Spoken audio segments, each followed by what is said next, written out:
వింటర్లో hair fall అన్నది చాలా కామన్ అండి.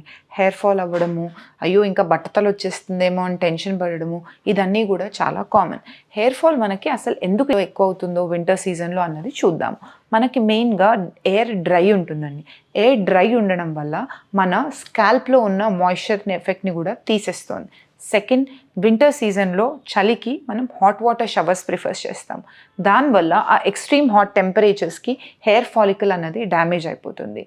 థర్డ్ వన్ వచ్చేసి మనకి పొల్యూషన్ ఎక్కువ అయిపోతుంది. సో ఈ 3 రీజన్స్ వల్ల మనకి హెయిర్ ఫాల్ అన్నది ఎక్కువ అవ్వడం, మెయిన్గా because of the freeze and dryness in our hair and the scalp hair fall అన్నది ఎక్కువ అవ్వడం అన్నది గమనిస్తారు. సో ఒక క్విక్ టిప్ వచ్చేసి దీనికి, మీ మొత్తం షవర్ అయిపోయిన తర్వాత ఆల్వేస్ ప్రిఫర్ ల్యూకామ్ వాటర్.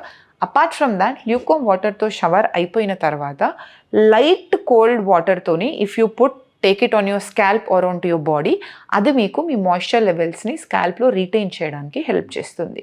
దాంతోపాటు మీ షవర్ అయిపోయిన తర్వాత ఆ quick serum on the damp hair, కొంచెం సీరం తీసుకొని మీరు హెయిర్ రూట్స్కి బాగా మసాజ్ చేసినట్టు అయితే ఆ స్టాటిక్ అన్నది ఉండకుండా you will have a freeze free hair and follicles అన్నవి కొంచెం స్ట్రెంగ్తన్ అవుతాయండి.